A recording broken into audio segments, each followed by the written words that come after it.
Bom dia! Bom dia a todas e todos. Tudo bem aí? Tá chegando o som? Bom dia, professor. Sim, tá chegando. Bom dia, Aline. Bom dia a todos. Tá funcionando a câmera hoje?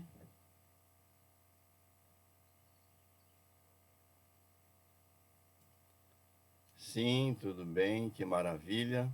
Então vamos lá.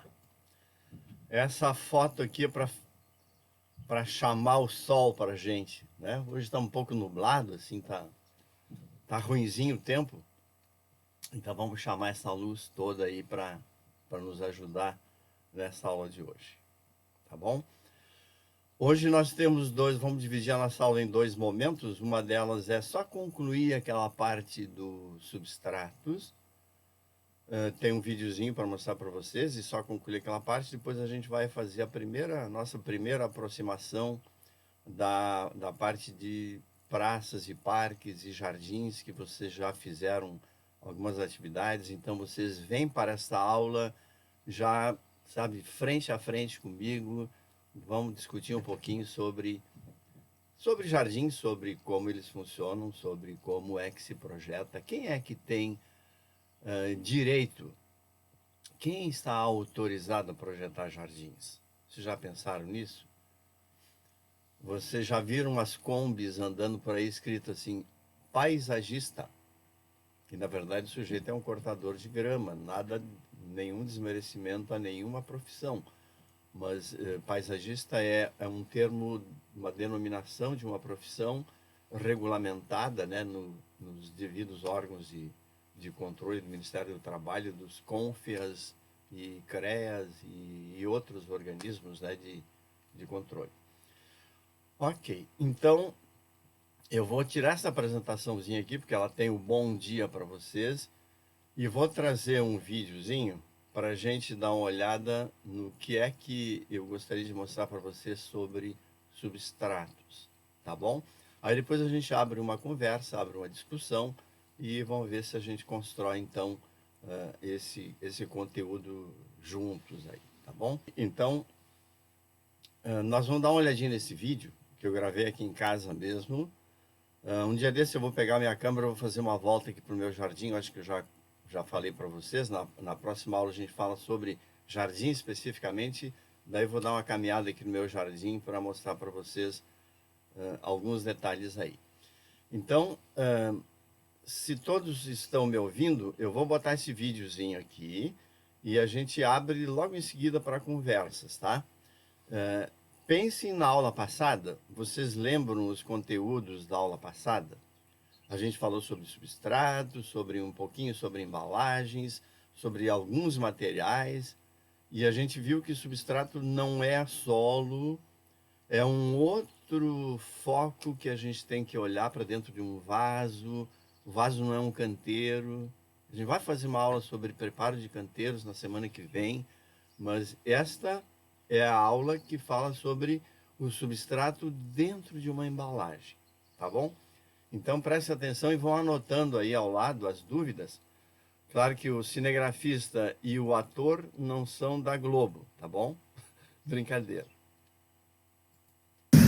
Bom, conforme nós vamos ver na nossa aula teórica, e se vocês verão esse vídeo antes ou após a aula teórica, não importa, mas na aula teórica certamente nós vamos abordar os detalhes dos diferentes tipos de embalagem. Não, e o professor está escutando também, daí dá eco. A escolha do substrato que vocês vão utilizar para produzir mudas é se perguntar em qual embalagem eu vou produzir minhas mudas.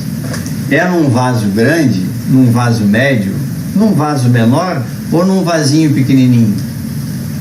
Então vou lançar uma pergunta para vocês. Eu posso usar o mesmo substrato em todos os vasos que estão aqui em cima da minha mesa? Depois de vocês refletirem, depois de vocês discutirem, depois de vocês fazerem a leitura, vocês retornem novamente ao vídeo. Nós vamos tentar demonstrar que não se pode usar o mesmo substrato para diferentes embalagens. Embalagens maiores precisam de um substrato diferente das embalagens menores. Obviamente o vídeo tem um tempo curto, limitado, e ele precisa então ser rápido e não necessariamente explicar todos os detalhes para vocês. Por que eu sei que eu tenho que usar diferentes substratos para diferentes tamanhos de embalagem? Por causa da água, só por causa da água. E você sabe para que servem esses furinhos aqui que tem embaixo do vaso?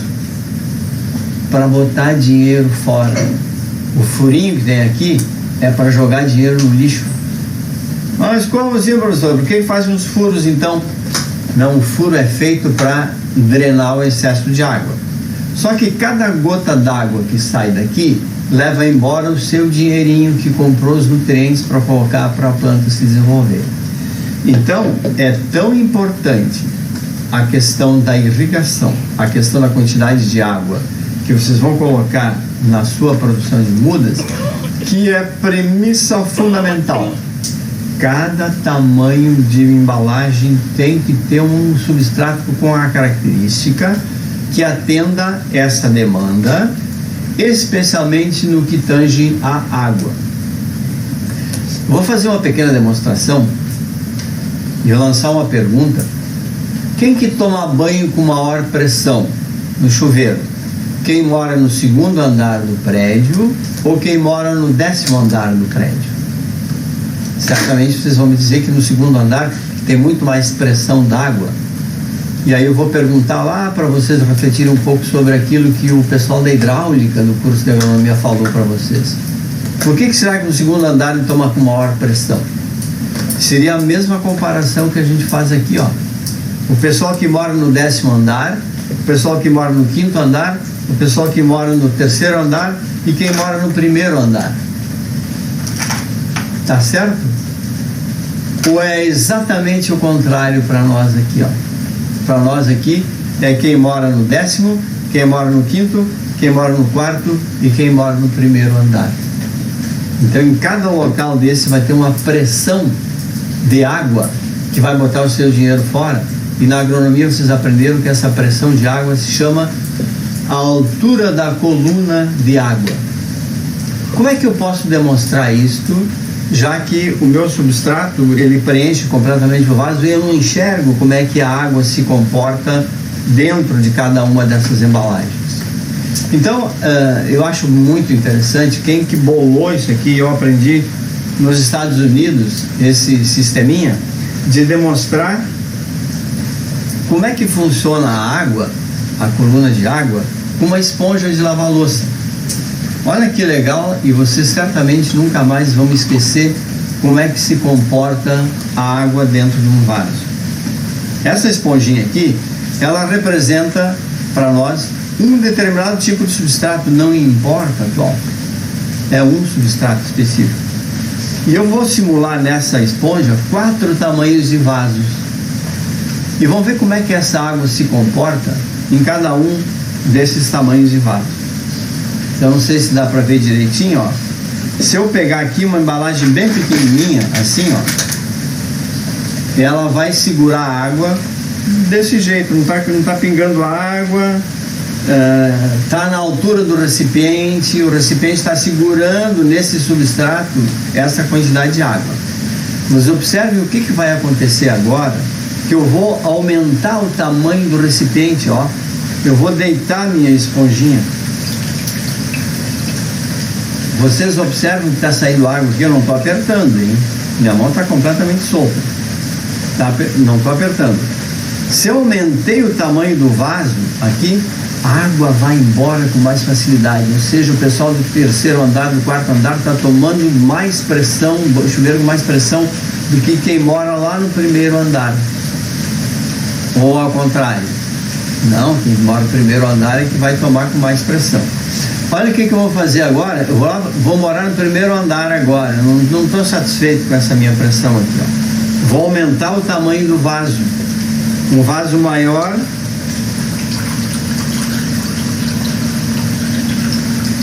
Dá para ver que a água está indo embora? Dá para ver uma cor diferente aqui se acumulando no fundo da esponja, que seria a água que está se acumulando? Vou botar uma inclinaçãozinha, aumentando um pouquinho mais a altura daqui até aqui, ó. Vou fazer de novo nessa altura maior. De novo, ó. Saindo bastante água. Aumentei o tamanho do vaso, saiu mais água ainda. Se eu inclinar um pouquinho mais, ele continua saindo. Então, esse comportamento da água dentro do vaso, vocês guardem para toda a vida profissional de vocês. Esse comportamento da água é que vai obrigar vocês a usar diferentes tipos de substrato para diferentes tamanhos e embalagens. E aí agora, então, depois da demonstração da água, fica a pergunta: num vaso maior, se a água vai embora com mais velocidade, mais rápido, eu tenho que botar um substrato com poros grandes ou com poros pequenininhos? Se eu botar com poros grandes, a água vai embora muito rápido, né? Lembra que ela faz uma pressão danada, ela quer ir embora toda. Se eu usar um substrato com poros muito pequenininhos agora, numa embalagem pequenininha, o que vai acontecer? Essa água não vai querer ir embora, não tem pressão para ela ir embora, né? Olha só, não tem pressão para ela ir embora. É como se a embalagem tivesse segurando nessa altura do substrato, segurando toda a água. Agora, vou aumentar o tamanho da embalagem, aqui ó, nesse tipo de embalagem aqui, então a água vai sair mais água. Então eu tenho que aumentar um pouquinho mais a quantidade de partículas muito pequenininhas, chegando mais perto da argila, para que ela possa ajudar a segurar a água com mais força. Da mesma forma, quando eu aumentar o tamanho da embalagem, eu já sei que essa água vai querer ir embora com mais pressão, com mais velocidade. Então eu tenho que colocar um pouco mais de partículas finas para ajudar a segurar mais fortemente essa água, senão o meu dinheiro sai lá pelo buraquinho, lá pelo ralinho, né? Eu não quero que ele saia pelo ralo. Agora, quando eu estou produzindo mudas maiores, eu não posso colocar o mesmo substrato que eu usei para botar numa bandeja pequenininha, que só tem 3 centímetros, quase que o tamanho da esponja, porque se eu usar esse substrato lá, quando tiver o peso da água, essa massa de água, a coluna de água pressionando aqui, a água imediatamente vai embora. Indo embora, eu perco o dinheiro. Mas não é só eu perder o dinheiro, é a planta perder a água dela. E ela perdendo água, obviamente eu tenho que irrigar mais. Irrigando mais, lixivia mais nutrientes, e aí polui os riachos, e aí o meu dinheiro vai embora e a planta fica sem água. Pensem nisso, e na dúvida em casa, peguem a esponjinha de lavar louça. Todos têm, né? A esponja de lavar louça. Façam um teste. Aumentou o tamanho do vaso, sai mais água. Aumentou mais ainda o tamanho do vaso, sai mais água ainda. Então eu tenho que mexer no meu substrato, mexer na granulometria do meu substrato. Eu tenho que agregar partículas menores para que elas formem poros menores para ajudar a segurar essa água. Agora imagine um vaso grande, um vaso de 50, 60, 70 centímetros de altura. Esse vaso, a água vai querer ir embora mais rapidamente, não é porque ela quer, é porque tem pressão da água de cima que empurra a água de baixo embora. E vocês viram pela esponja, tá certo? Então vocês peguem a esponja de lavar louça, façam esse teste, raciocinem um pouco em cima disso e eu vou lançar uma perguntinha no questionário para vocês, tá bom? Uma conversinha então para ver se todo mundo está entendendo o que significa manejo de água em substratos. Alguém gostaria de colocar alguma questão, fazer uma pergunta, colocar uma dúvida? Vamos fazer uma perguntinha. Vamos preparando, faz uma perguntinha aí que eu vou trocar a minha apresentação lá para chegar novamente nos substratos, tá bom? Quem que me faz? Vamos lá, uma perguntinha. É comum encontrar nas agropecuárias esses substratos e eles são muito mais caros dependendo da granulometria deles? Não. só se forem substratos que precisam realmente de materiais para plantas que têm uma delicadeza maior, que não toleram excesso de água, que não toleram uma condição adversa, como, por exemplo, se tu tiveres que usar no teu substrato uma composição que envolve alta porosidade, altíssima porosidade, livre de doenças, tudo isso a gente já sabe que tem que ter, né? Mas se você tiver, por exemplo, que usar perlita ou esfagno, que normalmente é importado, né? Esse esfagno vai acabar te encarecendo bastante o substrato. Então, via de regra, tá? Via de regra, vocês encontram, não necessariamente nessas agropecuárias que vendem comida de cachorro, tá? Porque essa agropecuária que a gente vê por aí são basicamente vendedores de comida de cachorro e não realmente alguma coisa decente, né? Então, o preço pode variar assim, ó, de R$ 20 um saco de 50 litros, contendo materiais como casca de pinos, alguém já deve ter visto isso, né? Até R$ 30 quando você tem realmente um substrato que é muito interessante para germinação de semente de flores, por exemplo. Já que você vai pagar, sabe, tem só um parênteses agora, eu sou obrigado a falar isso, tem semente de flores que custam até 50 centavos cada sementinha.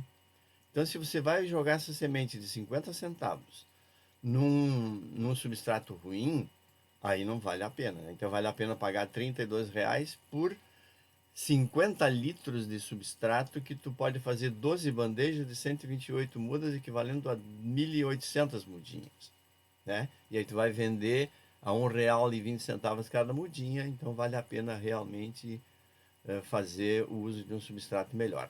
Só que olha só, esses substratos mais caros, que têm poros grandes, e esses poros grandes são proporcionados por materiais de grãos grandes, né? Como, por exemplo, a perlita, a vermiculita, a fibra de coco. Claro que quanto mais sofisticado for, ele mais caro ele fica, né? Mas para o Igor. Igor, se eu te perguntasse agora, lembra da aula passada, não sei se você estava, não me lembro agora de todo mundo, mas na aula passada tinha um substrato, tinha um vaso de plantas que era bem grande, com uma palmeira bem grande, e olha esse tamanho de vaso, a gente vai chamar isso aqui de um vaso, né? Que tem mais ou menos aqui 6 centímetros de altura, e a gente viu um vaso que tinha uma palmeira dentro, não me lembro qual slide era, vão acompanhando rapidamente, só para a gente fazer a pergunta e consultar. Esse vaso aqui, ó. Igor, estás me ouvindo? Estás na área, Igor? Sim.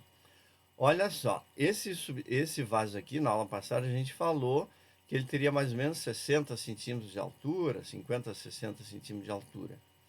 Comparando aquela bandejinha do slide anterior, olha só, com esse vaso aqui. Igor, tu acha que nesse vaso grande eu posso colocar o mesmo substrato naquela bandeja pequena? Pode abrir o microfone.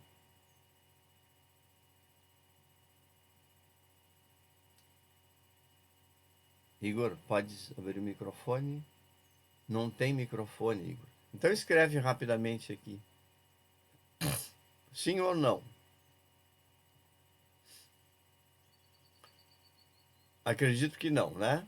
Tu só acredita ou o vídeo não foi suficientemente claro? O Eduardo, tu pode ajudar o Igor? Enquanto o Eduardo tu te prepara, eu vou tomar um chimarrão. Eduardo, ajuda o Igor.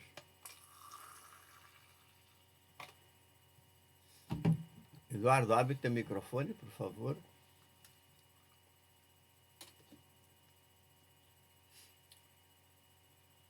O Igor, ó, eu sem microfone também. Uau, tá todo mundo mudo.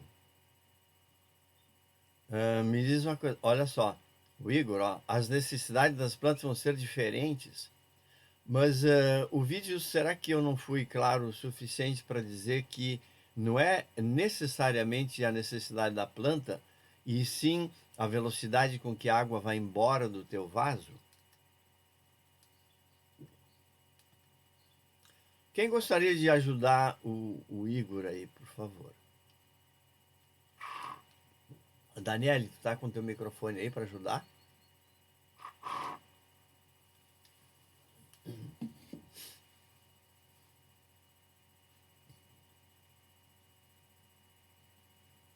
Pietro tá escrevendo.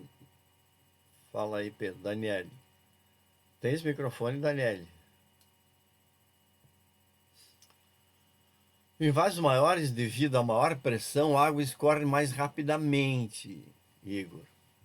Então, será que eu posso realmente usar o mesmo substrato, Isabela? Quem que poderia nos ajudar? Quem que poderia ajudar eu, Igor? Que ele ainda está pensando que é a necessidade da planta. A Isa está dizendo que não pode, não. Por isso é preciso que o substrato tenha maior número de partículas finas. Exatamente, porque a partícula fina, vocês lembram da aula do professor D'Agostini? Que a partícula fina tem poros pequenininhos entre elas, são bem pequenininhas e bem juntas. Já uma partícula grande, imagine uma brita fina, média e grande, ela tem muitos espaços grandes entre si. É só botar um pouco de água em cima e vai embora tudo, né? E vocês viram pelo vídeo que a água indo embora leva dinheirinho junto, né? Mais alguém gostaria de... Eu tenho uma dúvida. Fala, Bruno. Eu não, então eu não devo levar em consideração as necessidades da planta, porque, por exemplo, se eu quero que uma certa planta que gosta de um solo muito encharcado, que ela vai preferir um solo mais aerado, mas mesmo assim eu quero que ela tenha um tamanho grande, eu vou usar um vaso grande. Se eu utilizar partículas muito finas, um solo com muita argila, eu não vou poder estar gerando um problema com retenção, com excesso de retenção de água e talvez até compactação do substrato. Isso, é por isso que eu acho que o didático da esponjinha é bem interessante, porque tu pode chegar à conclusão seguinte, ó, um vaso de 60 centímetros de altura vai ser tão expulsador de água, a coluna de água vai pressionar tanto para ir embora, que eu vou ter que ir aumentando o tamanho, a quantidade de partículas finas. E tem tabelinhas, aí só para deixar vocês bem tranquilos, ó. Tem várias tabelas que mostram, e eu acho que eu não tenho nenhuma tabelinha dessa aqui na apresentação, eu vou ver mais adiante se eu tenho, só para concluir a apresentação, que mostra o seguinte, ó. Vê se vocês conseguem botar na cabeça de vocês. Vasos com 30 centímetros a 30 centímetros, o tamanho dessas reguinhas que vocês utilizam em casa, é 1,5 palmo de vocês. Esses vasos já tem que ter 500 quilos por metro cúbico, ou seja, cada litro de substrato tem meio quilo. Como assim? É porque 1 litro de água pesa quanto? 1 quilo. 1 litro de fibra de coco, talvez pese 200 gramas. Só para vocês terem uma ideia, tem deixa eu só ver aqui, se está aqui presente na aula. Deixa eu ver se está aqui presente, eu vou fazer uma pergunta. Não está aqui, não vi ainda. Bom, tem um substrato no mercado que é muito rico em esfagno. Esfagno é importado. Então ele é à base de esfagno, vermiculita e perlita. Ele custa R$ 32, R$ 35 um saco de 40 litros. Mas sabe quantos quilos ele pesa? Ó, 40 litros. Se fosse 40 litros de água, pesaria 40 quilos. Se for esse substrato, só pesa 8 quilos. Então pense bem, é muito leve. Então eu tenho que usar em bandejas pequenininhas. Então eu posso ir escolhendo e agregando grãos mais finos, né, mais pesados, mais retentores de água, na medida que aumenta o substrato. Você tem razão na pergunta de que, de repente, é uma planta que tolera solos mais encharcados, e aí eu posso usar um substrato mais pesado para ajudar a segurar a água. Sim. Né? Ela tolera solos encharcados ou ela consegue sobreviver com baixos índices de oxigênio. As plantas de mangue, por exemplo, vocês viram, né, que elas emitem raízes aéreas, diríamos assim, que tem um nome específico, porque elas conseguem levar oxigênio lá para a ponta da raiz, então pode botar elas dentro da água. Agora a gente está falando de plantas ornamentais, com exceção do papyrus, que vocês veem ele dentro de banhado, então em vasos completamente imersos dentro da água, aí eles toleram bem solos encharcados, aí não me preocuparia muito com isso, né? Mas pensem no dinheirinho de vocês que vai embora com os nutrientes e pensem no que a planta vai sofrer por falta de oxigênio. Então a gente passou rapidamente por uma série de dados sobre substratos, vimos que a gente pode misturar alguma argila para ajudar a reter água quando o vaso é muito grande, vimos que terra preta na grande maioria é pintada de preto, né? Então eu não queria chegar aqui agora, eu acho que aqui a gente parou aqui, né? Ou pelo menos deu uma passada muito rápida, eu vou passar rapidamente para entrar na segunda metade da aula com outro tema, já que esse tema substrato vocês já viram vários vídeos e etc, né? Então, olha só, ó. Eu tentei trazer a ideia de que quem mora no primeiro andar toma banho com mais pressão do que quem mora no 10º andar. Então, a altura do substrato, ou seja, a altura dos andares do prédio, é que vai empurrar. Olha só, imagina que o prédio fosse o recipiente. Então, a altura do recipiente, se for um recipiente de 30, de 40, de 50, de 80, vai ser diferente em relação a um de 10, 12 ou 15, né? Então, os macroporos permitem uma grande perda de água, os microporos propiciam assim, grandes retenções de água. Então, pense assim, ó, eu vou na agropecuária comprar bandejas para fazer mudas, eu tenho que ter um substrato adequado à bandeja. Eu vou lá na agropecuária comprar substrato para botar dentro de uma lata de 50 centímetros de altura para produzir uma muda de coqueiro ou de palmeira, eu vou ter que ter um substrato diferente. E claro que o agrônomo, vocês serão logo em seguida, talvez até alguns já sejam agrônomos, vocês vão formular o seu substrato. Vocês vão chegar no cara da agropecuária e dizer o seguinte: não venha com esse papo de terra preta, não me venha com esse papo de qualquer um serve. Não, eu sei, da mesma forma seria que o médico chegasse na farmácia e o cara dizia o seguinte: não, olha fulano de tal, esse remédio é maravilhoso para o vírus do corona. Ele dizia: não, meu querido, para aí, não é bem assim, não é a cloroquina que vai resolver o problema do corona, né? Não é qualquer substrato que vai resolver o problema da minha planta.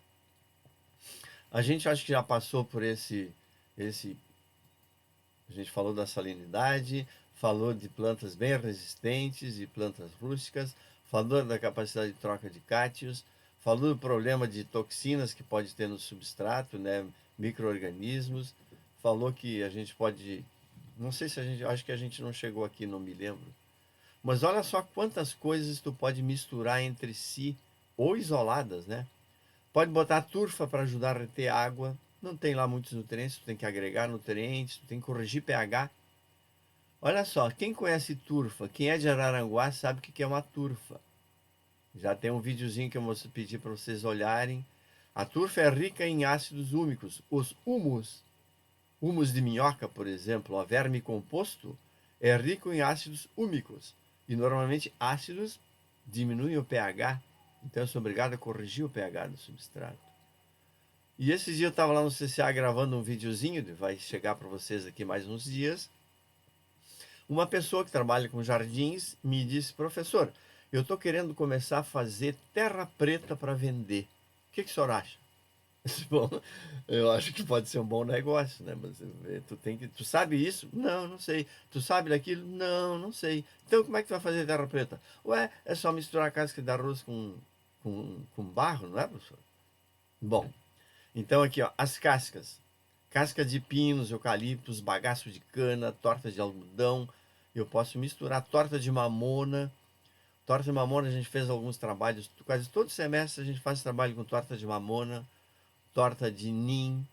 E a torta de mamona agrega nutrientes, melhora a condição de aeração, e ainda ela tem a possibilidade aí de fornecer matéria orgânica para o substrato, né? A casca de arroz carbonizada, a vermiculita. Só a vermiculita daria, professor? Só a vermiculita não, eu tenho que adicionar nutrientes, eu tenho que corrigir pH. Ah, mas ela é muito boa para aeração. É muito boa, sim. Tanto é que ela é usada para embalagens pequenas, né, para caixinhas de isopor, produzir mudas em grande quantidade. O SFAG no Brasil não produz, então todo ele é importado, e aí encarece bastante o substrato. Mas nós temos a fibra de coco, ela pode perfeitamente substituir o esfagno, né? Olha que maravilha, composto de lixo urbano, gente. Vocês estão esquecendo que ao lado de vocês tem toneladas e toneladas e toneladas de lixo urbano. Que processados consegue produzir maravilhas? Sozinho dá? Não, não dá sozinho. Talvez eu tenha que botar alguma coisa de solo mineral, por exemplo, argila, para um vaso grande, um vaso alto. Eu posso só botar humus de minhoca? Eu vou fazer uma pergunta lá para o Kleber. Kleber, eu posso botar só humus de minhoca num vasinho qualquer de violeta africano, por exemplo?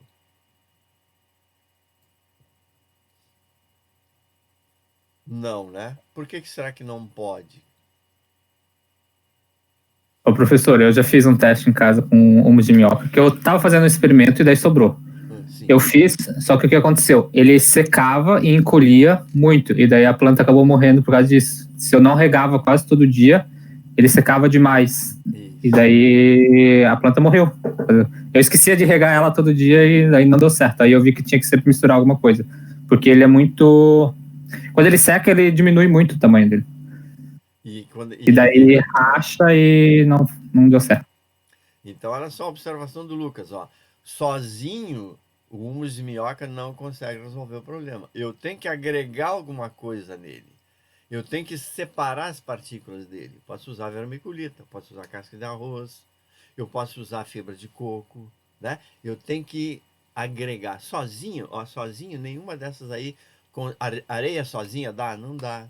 Argila sozinha empapa muito, encharca muito. Quero produzir mudas de margaridas e tenho uma bandeja de 128 células. A vermiculita será um substrato ideal? Não. Sozinha, não. Sozinha, não. Ela tem características físicas perfeitas. Só que ela sozinha não vai ter a condição de te dar nutrientes para tua margarida. Tua margarida vai morrer de fome. Então, o que tu tem que adicionar? Tem que adicionar alguma coisa. Se tu botar, por exemplo, torta de mamona junto, ela tem análises que mostram, né, a composição química da torta de mamona. Ela chega a ter torta de mamona com 5% de nitrogênio, por exemplo. Então, 5% de nitrogênio é a mesma coisa que aquela fórmula mágica que vocês conhecem. Não é mágica, né? Que é a 5,20,10. Tem 5% de nitrogênio. Então, ela sozinha não dá conta, mas misturada com outras, ela dá conta, sim. Então, outras, vermiculita tem muito pouco nutrientes, tem um pouco de potássio, por exemplo, tem um pouco de potássio. Então, eu posso acrescentar alguma coisa. Tá certo? Nenhuma pergunta mais. Adiante, então. A gente viu que tem N materiais para ser vendidos, né? Tem a fibra de coco, tem a vermiculita, tem a perlita, tem a argila expandida. Sabe essas bolinhas? Não sei se vocês estão vendo aqui. Eu vou perder um pouquinho o chat, mas eu vou botar a tela cheia, tá? Então, eu não estou vendo mais você, eu não vou ver mais vocês. Vamos ver se eu consigo melhorar aqui essa condição aqui, ó. Olha essas bolinhas aqui, ó. São de argila expandida. Como é que faz a argila expandida?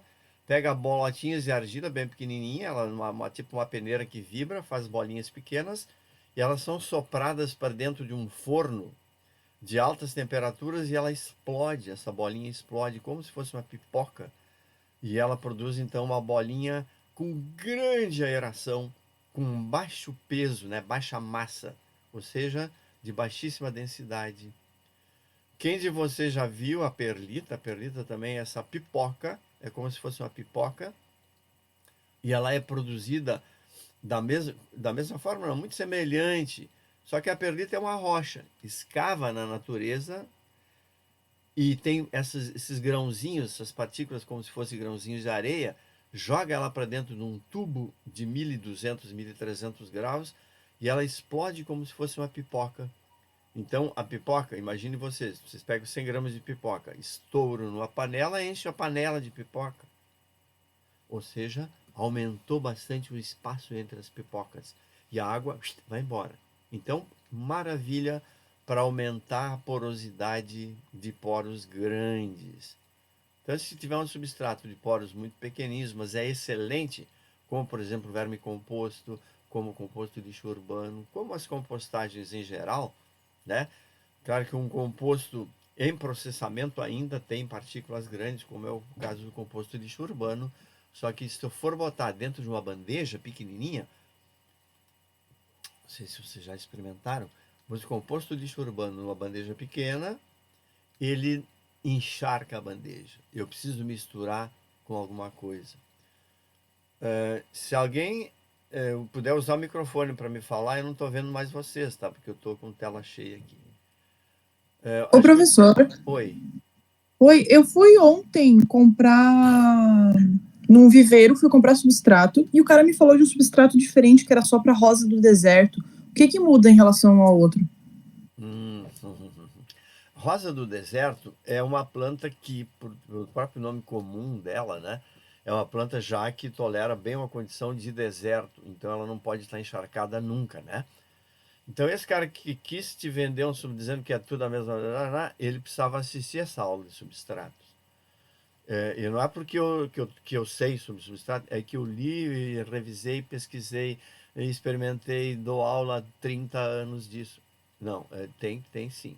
Se ele vai botar rosa do deserto pequenininha dentro de bandeja, ele não pode botar substrato encharcado, que a rosa do deserto vai morrer encharcada de falta de oxigênio, né? Então não é bem assim.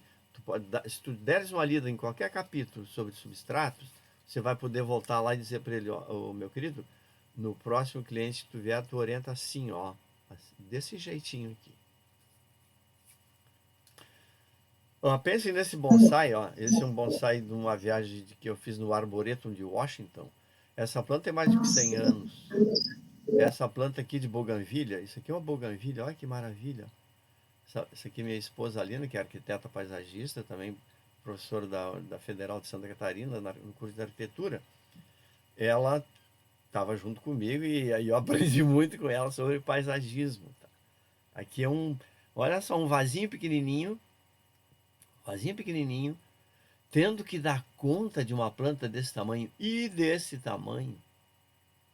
Imaginem que vocês, quanto de esse substrato vai ser responsabilizado. Eu não posso dar todos os nutrientes lá no início, porque essa planta já tem mais que 100 anos. Ela já teria comido todos os nutrientes. Eu tenho que botar água com nutrientes. Excesso de água com nutrientes? Não. Excesso de nutrientes não vai matar a raiz. Então, certamente alguém de vocês gosta de bonsais e trabalha com bonsais, sabe lidar com um pouco sobre isso e sabe o que eu estou dizendo aqui. Não dá para botar muito nutriente, senão mata a raiz. Não dá para botar 0 nutrientes, senão a planta vai morrer de fome, né? Então tem essas coisas aí.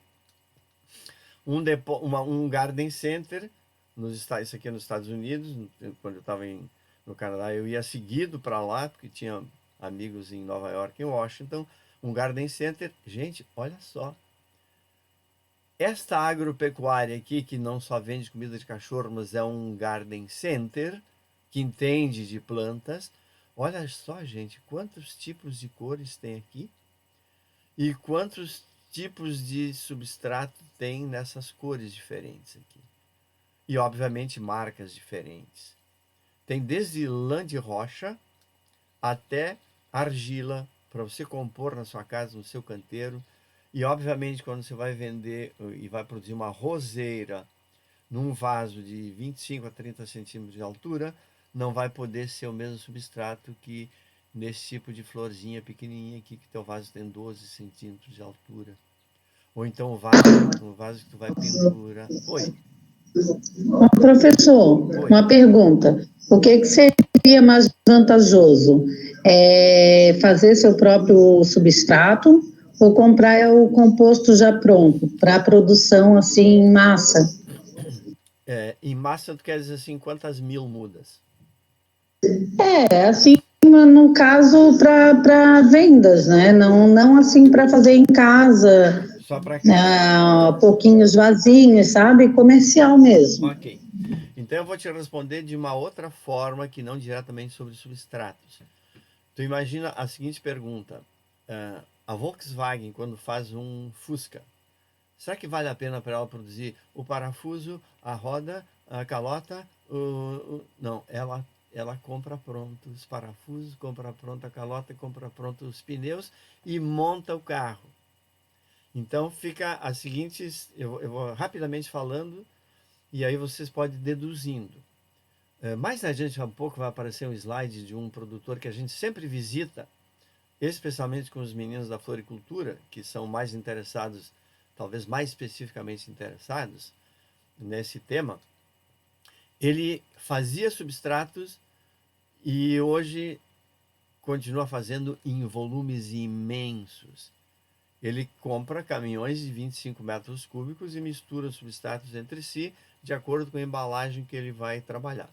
Agora tem produtores que dizem o seguinte: eu não vou perder tempo em fazer o substrato. Se eu vou comprar os diferentes materiais, ter uma betoneira, ter uma grande misturadora, vou pagar uma pessoa, então eu pago todo esse meu trabalho para alguém capacitado, qualificado, que me vende substrato e mais ainda, se der um problema no substrato, eu vou responsabilizá-lo. Imagine vocês fazendo substrato para entregar, sei lá, 10 mil plantas por mês, e vocês, um dia, o funcionário de vocês está muito brabo com vocês e bota sais a mais. Excesso de sais no substrato vai matar todas as tuas plantinhas. E aí você não tem nem como provar que foi ele que botou. Então, tem as diferentes situações. Hoje, um grande viverista não faz o seu substrato. Ele compra de alguém com uma assinatura de fitopatologia, com assinatura de salinidade, com assinatura de granulometria, com assinatura de drenagem, ou seja, pode comprar esse que vai preencher suas características. Eu sei que eu não vou responder completamente a tua pergunta, mas vamos ver se ao longo dessa apresentação, um pouquinho mais adiante, a gente consegue responder, tá bom?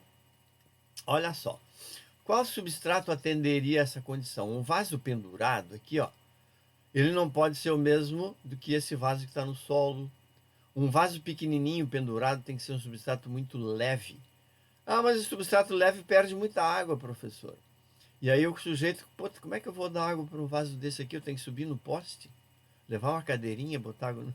Não, claro que não, né? Quem já viu gente numa prefeitura, numa cidade, irrigando vasos em cima, sabe que não é com a cadeirinha. Mas o substrato que está lá em cima, para uma plantinha anual, obviamente tem que ser diferente de um substrato que vai num vaso maior, né? E assim por diante. Então, um substrato que atende essa condição de cima tem que ser leve, porque um vaso não é muito alto, e não pode ser muito pesado, senão derruba o poste aqui que está preso. Né? Brincadeira aí, só para... Olha que bonitinho, a batata doce. Eu já tinha passado esse slide? Não, né? Acho que não. A batata doce aqui. Já. Já? Opa, então. Rápido. Vamos ver, não me lembro mais do que a gente parou. Passamos em Nova York, já passamos. Chegamos aqui já? Já. Um vidinho de Criciúma, os diferentes substratos em sacos. Na fazenda, acho que foi o último slide, agora me lembro.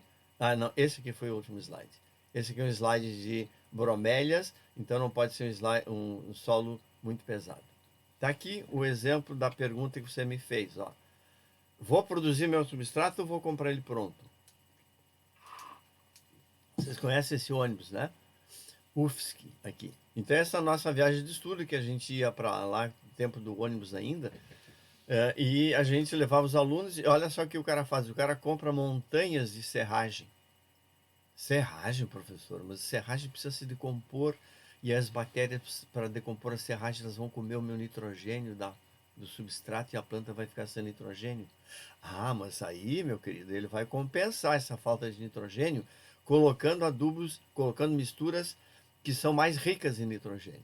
Olha só essa mistura aqui, não sei se vocês conhecem a casca de acácia negra, utilizada para extrair o tanino, sobra esse material maravilhoso, compostado, processado, quimicamente tratado. Olha a montanha de casca de arroz carbonizada, e lá para trás do ônibus tem mais montanhas aqui, tem assim por diante, né? Então ele compõe seu substrato. Imagina que vai produzir 1000 mudas de palmeiras em vasos de 30 centímetros, ele sabe que ele vai ter que botar mais isso, mais aquilo e mais aquele outro. Ele diz, olha, cara, eu tenho que produzir agora mudinha de violeta africana, que só tem 8 centímetros, eu não posso estar botando muita coisa pesada, não. Essa empresa Planta Flor, se vocês um dia tiverem oportunidade de conhecer. Olha só, o que é que vocês me dizem dessa foto? Em São Paulo, uma visita que nós fizemos a produtores de plantas em São Paulo, e o substrato que era terceirizado.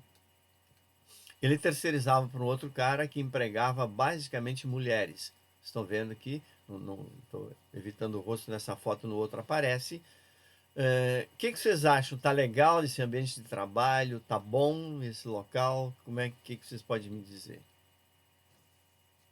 Eu não estou vendo vocês, então vocês têm que falar. Quem que fala? Eu acredito que não. Que não, né? Eu acredito não. Não é uma situação agradável, a gente não vê uma condição, digamos, digna de serviço, né? Certo, maravilha. Sentadas no chão, mulheres enchendo com a mão, tá aqui ó, a mãozinha dela cheia de substrato, enchendo saquinhos, aqui os saquinhos, ó, sacos para produção de mudas maiores, né? Então mudas de plantas florestais aqui. Então o saquinho tem mais ou menos uns 20 centímetros de altura, ó. Tem bastante solo vermelho, vocês estão vendo que tem uma cor escura aqui, mas tem também bastante material orgânico, restos inclusive não decompostos. Mas a condição é favorável? Não é, né? Ergonomicamente falando, não é nada favorável. Então já tem aqui um problema sério de ergonomia, de qualidade do ambiente de trabalho. E olha aqui. Olha onde que tu imagina passar 6 a 8 horas por dia trabalhando nessa posição. E mais do que isso aqui, ó, olha a qualidade das EPIs.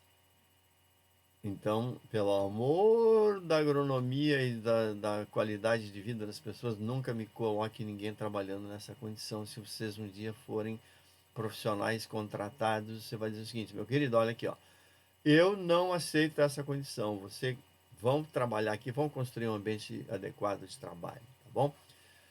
Fora isso, observem que eles têm, então, uma grande quantidade de substrato, basicamente formado por um subsolo. Então esse subsolo não tem que ter plantas invasoras, não tem que ter semente de plantas que podem provocar problemas depois, ou transmissão de fitopatógenos, não sei para onde. E quem que poderia me dizer quem que são essas partículas pretas aqui junto com o substrato? Matéria orgânica, professor? Matéria orgânica é orgânico, sim, mas o que seria, que material seria? Será que é... Não dá para ver direito, mas não tem como ver direito assim no vídeo. Ver, mas quem ousaria dar opinião? Opinião. Carvão? Carvão! Então vocês podem dizer o seguinte, ó, eu conheço um cara que produz carvão e ele joga fora todo o pó de carvão. Vocês já viram no mercado que vocês vão fazer um churrasco que está escrito assim, carvão peneirado, né? O que é o peneirado? Ele joga fora essas partículas pequenininhas. Essas partículas pequenininhas ele joga fora, então você pode usar no carvão. O carvão não se decompõe tão rápido. Você já viu fungo atacando carvão? Você já viu bactéria atacando carvão? Então ele mantém a porosidade por mais tempo. Porosidade significa aeração, oxigênio para as raízes, né? O professor, e no caso do carvão que já foi queimado, que geralmente eles colocam assim nas plantas, seria um problema ou não? Pelo amor das técnicas e das plantas, nunca me coloquem carvão, restos de carvão e cinzas que saíram de uma churrasqueira. Para nada. Por que será? Por causa do sal, que esse carvão e essas cinzas são ricas em sal, que vocês batem os espetos e que escorre da carne ou de outros, né? Então, se vocês pegarem esse carvão e usarem nas plantas, vocês vão pagar caro por isso, porque as plantas vão morrer por excesso de sais. Então, esse carvão que é jogado aí nas plantas, pode ser carvão moído. Se você vai produzir uma pequena quantidade de plantas, você não vai ter que ir lá num cara que produz carvão. Compre um saco de carvão, soquem ele com pilão e misturem nas suas plantas, elas vão ficar super agradecidas. Esse carvão agrega nutrientes? Não. Esse carvão agrega qualidade física no substrato. Tá bom? Olha outro erro. Qual o erro que vocês me apontam nessa foto? Eles estão todos empilhados e está tudo sendo compactado lá de baixo mesmo, tadinho. Maravilha! Olha só. Também imaginei também a compactação ali dos saquinhos. Olha só, vocês estão vendo esses pontinhos pretos aqui? Aquele carvão que a gente mostrou na foto anterior. Então, esse carvão descompactaria o substrato. Agora, imagina que cada caixinha dessa tem 1, 2, 3, 3 vezes 4, 12. 12. Tem 12 quilos. 12, se for argila, é 12 quilos. Se for uma mistura, um carvão talvez dê uns 600 gramas cada um. 1, 2, 3, 4, pressionando em cima desse quinto, certamente está compactando. Então, se eu penso num substrato rico em ar, rico em espaços vazios, depois eu digo assim, não, espaço vazio, empilha um monte em cima do outro, e aí diminui o espaço da aeração, e aí dá problema, né? Então, olha só, respondendo um pouquinho a pergunta feita anteriormente, eu vou ter que tomar uma decisão, e o produtor vai tomar uma decisão para escolher um substrato para produzir uma determinada planta. E eu acho que o experimento de vocês tem esse... Acho não. Quando eu bolei, tem esse objetivo, assim, ó. Eu vou bolar 4 misturinhas para produzir as minhas violetas, ou a minha petúnia, ou a minha planta que eu quiser produzir. Eu vou misturar mais isso, mais aquilo, mais isso, mais aquilo, e até compor um substrato. Com solo ou sem solo? Vocês lembram o que o solo faz no substrato? O solo normalmente é mais fino, né? Partículas finas. Eu vou comprar ou preparar, respondendo um pouquinho a tua pergunta.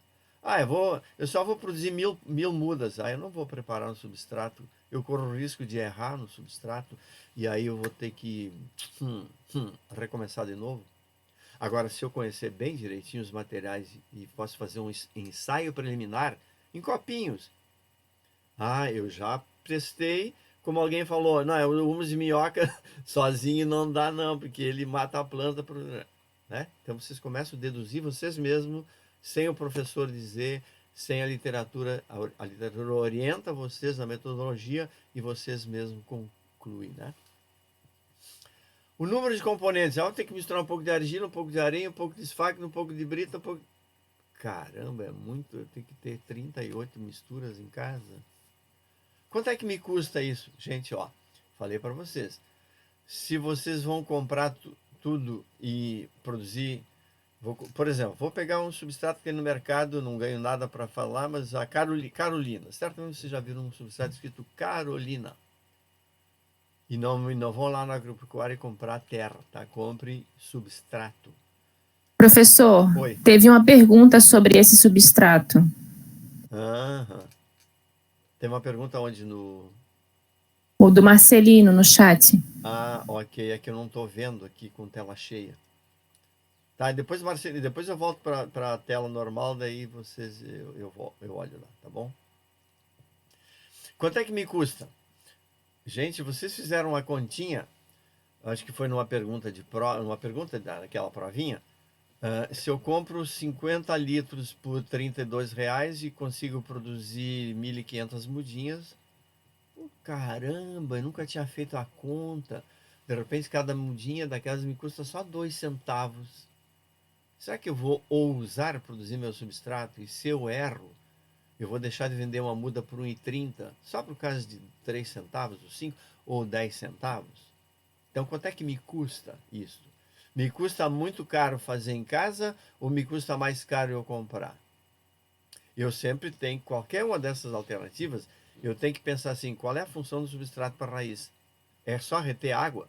Ah, lá na rosa do deserto eu não posso ter excesso de água. Numa bromélia eu não posso ter excesso de água. Ah, então o substrato na raiz é só para segurar uma orquídea, né? Eu vou ter que botar nutrientes nela. Qual é a massa que eu tenho que ter desse substrato? Imagina que eu vou carregar um vaso lá de São Paulo, vocês já sabem que Olambra em São Paulo é um grande produtor de plantas, vou mandar ela para Porto Alegre, né? Então me custa caro isso. Então eu tenho que levar em conta isso. De qualquer forma, tá? Esse é um slide que eu tirei numa viagem que eu fiz para Londres, na universidade. Olha só, para eu ter essa qualidade de ambiente, tá? Da paisagem, que é aquilo que vocês viram um pouquinho nos vídeos, que a gente vai trabalhar com jardins, praças e parques, esse efeito das petúnias, eu não posso pegar ali na esquina e ir lá no cara que não sabe o que que é. Não sabe porque porque ele não foi para a universidade, o pobre coitado. Ele não teve chance de buscar informação. E ele vai dizer assim, ó, é tudo igual, pode levar isso aí mesmo.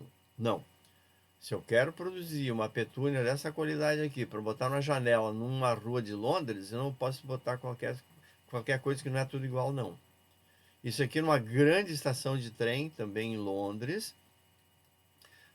Para vender essas mudas com essa qualidade, não pode ser assim, ó, amador, né?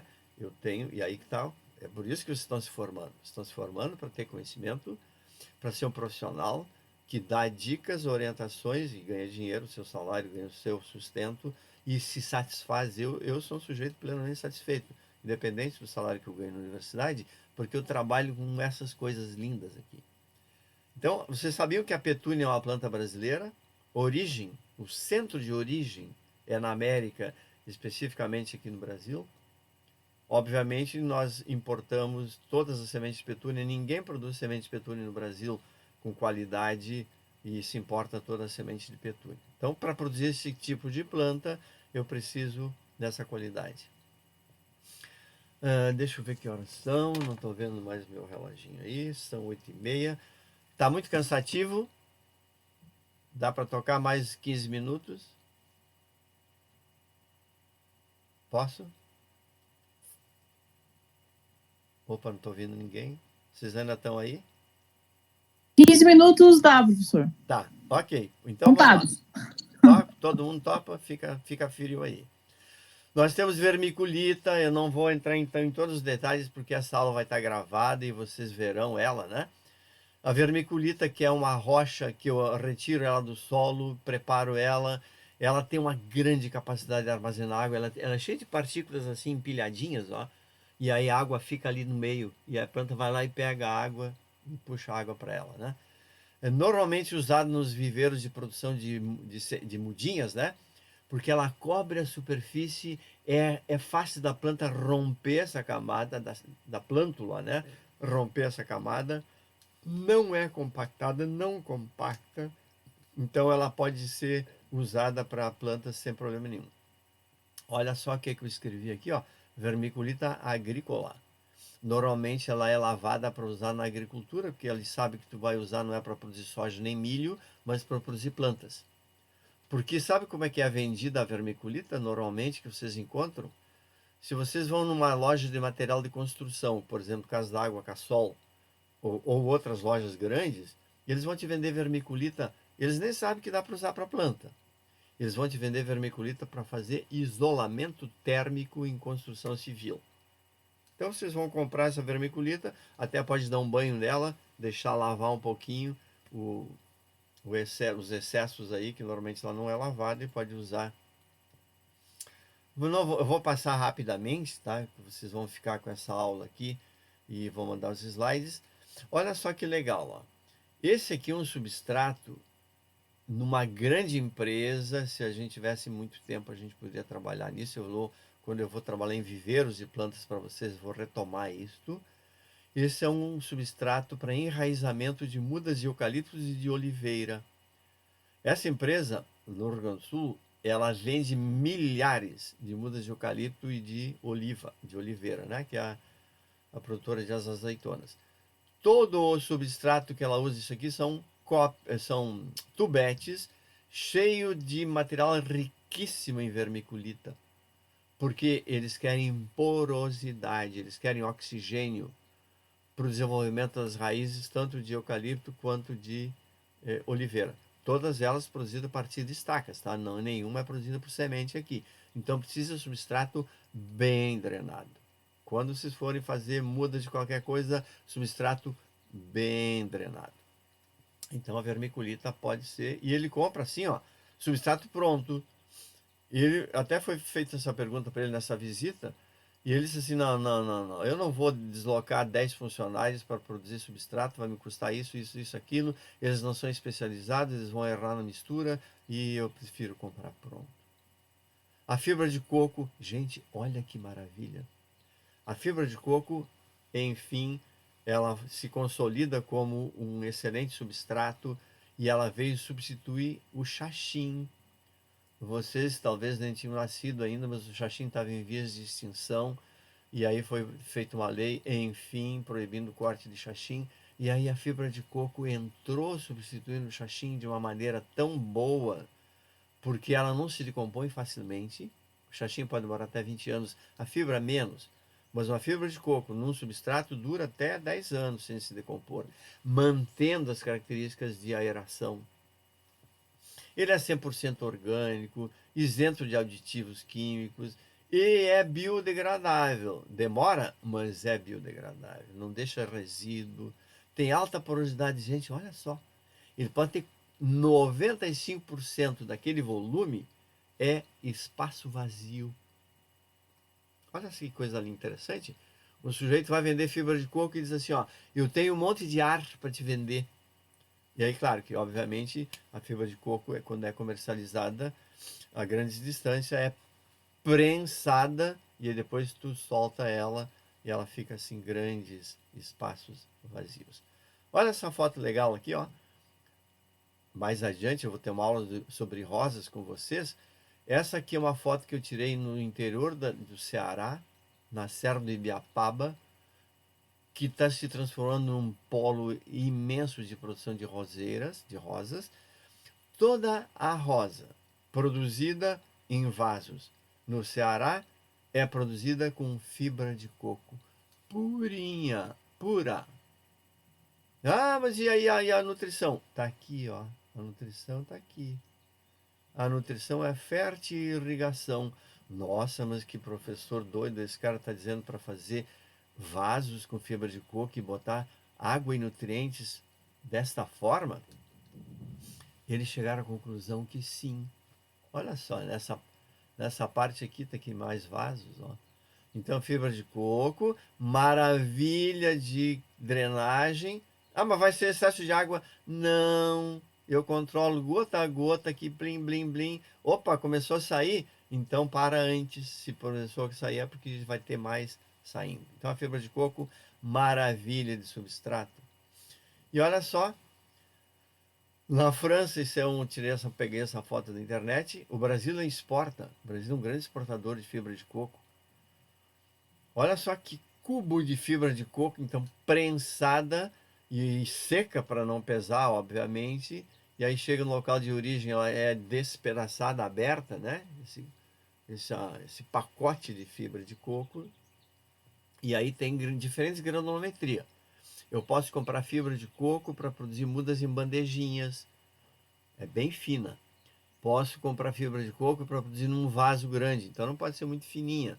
Ela pode ser vendida em cavacos até de fibra de coco, né? Então esse aqui é só para... Si quelqu'un parle français, peut faire la traduction lá, mas je vais faire la traduction moi-même. Vamos ver se eu consigo. Então ela é 100% natural, ela garante uma grande oxigenação, então garante oxigênio para a raiz, economia de água, o substrato estoca água entre os seus espaços vazios e não deixa faltar água, né? E aqui eles são vendidos, então, olha só, gente, 45 litros. É como se você pegasse aqui 2 baldes de água de 22,5. Pesa só 5 quilos. Quem sabe me fazer uma continha bem rápida? Se 45 litros de água pesasse só 5 quilos, que maravilha transportar água, né? Naquelas bombonas que os motoqueiros ficam transportando água, pesaria só 5 quilos. 20 litros, então, pesaria só 2,5 kg. Então, olha só, 45, um pouquinho mais do que 10% é de verdade, material sólido. Os outros são ar, oxigênio. Professor, uma pergunta. Sim. A fibra de coco daí pode ser usada para tanto arbóreo, flores, qualquer tipo de... Uhum. Para a produção de flores em mudinhas, né? Então a gente, de novo, vamos pensar no recipiente. Olha como é importante o recipiente. Para mudas em bandejas pequenininhas, 6, 7 centímetros de altura, tu pode ter uma grande percentagem de substrato, 40, 50% de substrato de fibra de coco, pela aeração. Agora, num vaso grande, de 50 centímetros de altura, a fibra de coco sozinha passa a ser muito caro. Como é lá no Ceará, eles estão pertinho de grandes coqueirais, para eles é barato. Então eu posso usar, depende do teu vaso, fibra de coco um pouquinho mais graúda e adicionar mais alguma coisa junto, porque se tu botar água em excesso aqui, a água vai lá embaixo. Lembra da esponjinha? Largando a água embora. Fibra de coco tem. A perlita, quem já viu perlita? Eu estou passando bem rápido, tá? Perlita é aquela pipoquinha branca que eu falei para vocês. O Brasil não produz perlita, então se vocês quiserem usar perlita, vocês vão pagar em dólar. Mas é excelente como aeração, é como se fosse uma pipoca. Imagina um grãozinho de pipoca pequenininho, quando você bota na panela e estoura a pipoca não dá só em micro-ondas, não dá em panela também. Ela explode e fica cheia de ar. Esse ar é maravilhoso para fornecimento de ar para as plantas. Esse substrato com perlita, professor, esse substrato com perlita, ele ficando velho, não vai ter problema com toxicidade? Não. Ele, substrato velho, essa aqui nunca vai ficar velha, tá? Porque o fungo não degrada, a bactéria não degrada. Então ela não é degradável, porque é uma rocha expandida. Aqui, ó, é uma rocha vulcânica e algumas regiões do mundo possuem essa rocha. O Chile, por exemplo, aqui na América do Sul, basicamente a Argentina, um pouquinho o Chile também, nos Estados Unidos, Grécia e Turquia. Então o Brasil não aparece na lista aqui. E é essa pipoca aqui maravilhosa. É mais leve do que fibra de coco ainda. Não se degrada, se mantém, esse volume grande se mantém por longo período. Então garantindo, olha quantas vezes eu falo em porosidade, olha quantas vezes eu falo em aeração. E espero que vocês se convençam de que realmente é isso o que importa, né? Porque os nutrientes eu posso dar na água, na fértil irrigação. Não vou entrar nos detalhes, tá?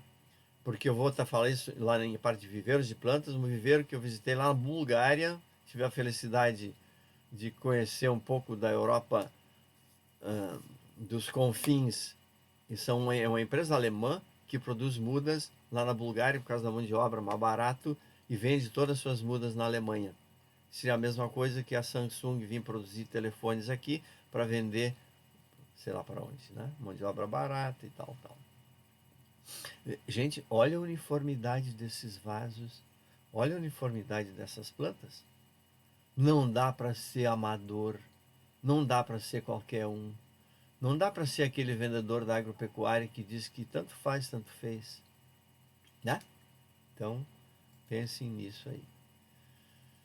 Eu acho que está finalizando. É uma colega de vocês. Se você chegar à conclusão que sentar no chão não é uma boa forma de preparar substrato, eu até disse, posso tirar uma foto de você preparando substrato, sentar no chão? Pode, eu adoro sentar no chão. Adoro por 10 minutos para preparar teu substrato, mas trabalho um dia inteiro no chão para te ver. Aqui nesse caso eu estava produzindo, olha, talvez inspiração para vocês, ó. Claro que vocês, talvez nem todos vão trabalhar com enraizamento, vão trabalhar com sementes, né? Já fizeram o teste de germinação e tudo.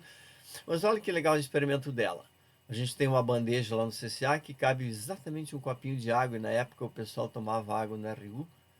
Então gerava milhares de copinhos. Ela testou casca de arroz carbonizada pura e casca de arroz carbonizada adicionada de subsolo, de solo agrícola. Obviamente aqui a aeração é maior, é provável, né? É uma hipótese. A hipótese é de que a casca de arroz, tendo mais porosidade, vai facilitar mais o enraizamento de azaleia e de pitósporo ou alamanda, sei lá, qualquer uma dessas aí, do que quando o solo é misturado, tendo em vista que ele retém mais água, retendo mais água, a água ocupa o espaço dos poros, falta oxigênio daí, né? Então, colega de vocês, estudante de agronomia. Bom, gente, esse seria o último slide. E aí, realmente, eu acho que eu me passei um pouquinho no tempo, né? Mas, de qualquer forma, eu acho que é válido, tá? O que vocês acham? Eu passei um pouquinho, né? Hoje eu tinha pensado em preparar um pouco dos jardins, avançar um pouquinho nos jardins, mas eu fico com receio também de ficar muito pesado e eu proponho que a gente termine aqui com perguntas agora, aí eu não sairia juntando mais material. Quem gostaria de fazer uma pergunta sobre isso? Que dúvidas ficaram? Quem não se convenceu? O meu papel aqui à distância é tentar convencê-los. Não necessariamente vocês vão se convencer, mas eu vou tentar. Alguém gostaria de falar? Então eu vou fazer. O Tiago. Quer falar no microfone, Tiago, ou não? Enquanto o Tiago escreve ali, ó, eu vou dizer o seguinte. Vocês viram uma correlação entre o videozinho que eu vou postar daqui um pouquinho, vou mandar o link para vocês. Vocês viram a conexão entre o que eu tentei mostrar no vídeo com o que eu falei aqui na aula?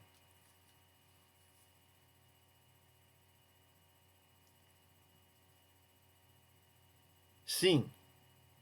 Ficou claro? Obviamente, vocês vão ler mais sobre substratos. Substrato carolino com substrato de fibra de coco. O substrato carolina já é bastante aerado. Se tu vai misturar com fibra de coco, não precisa. Eles cumprem o mesmo papel. Então, tu estás adicionando um no outro que não vai resolver. Não vai modificar a propriedade física dele, né? Fibra de coco agrega propriedades físicas, a carolina também propriedades físicas. Carolina é um nome comercial, tá? Então vamos pensar assim, o substrato carolina possui muito esfagno e vermiculita, por isso que ela é aerado. Então tu vai misturar o substrato esse nome aí, carolina. Vamos ver se um dia a gente ganha alguma coisa do carolina, tentando falar nele, pelo menos um saco de substrato para deixar no CCA. Tu vai misturar a carolina com alguma coisa que quer acrescentar de desenvolvimento da planta. Sabe para que o carolina é bastante usado? Eu vou fazer um videozinho que vai ficar lá no conjunto de vídeos. Ele é muito usado para germinação de sementes. Sabe por quê? Porque ele tem um índice salino bem baixo, ele não vai machucar e não vai matar as raízes jovens da planta. Só que ele não tem nutrientes suficientes para o crescimento da muda. Como assim, professor? Vou abrir um parênteses, então. Olha só que exemplo legal. Ó. Esse substrato aí, Carolina, você vai na agropecuária decente, algum lugar que vende, que saiba o que está vendendo, vocês vão encontrar substrato Carolina com índice salino. O que é isso, índice salino? É a condutividade salina dele de 0,4. A unidade eu vou deixar de lado, senão não adiantar nada aqui falando, que é para germinação de sementes. Olha só que maravilha. E outro saco de substrato, igualzinho a embalagem, só escrito assim com a impressora na hora que sai o saco da fábrica, índice salino 0,9. Como assim? Para que essa diferença? Um é para germinação de sementes e outro é para crescimento das mudas. Então, só isso já pode dizer para vocês que o mesmo substrato, com a mesma característica física, eu posso acrescentar só nutrientes a mais e ele me propicia o crescimento da planta.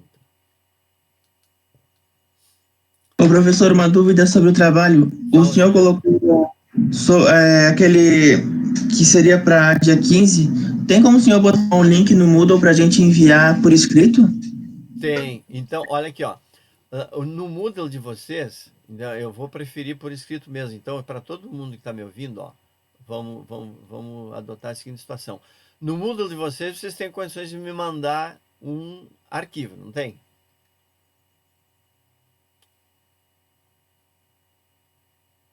Todo mundo Sim. Tem, né? Então faz o seguinte, ó.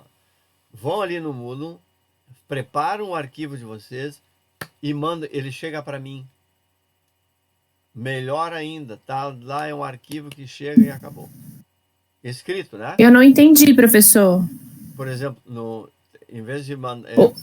O de ontem? O áudio de ontem? Não, o áudio já tá... O áudio já Sim. tinha pra, já tá aqui. Eu já olhei, eu não terminei de olhar todos porque foram muitos, na verdade, né?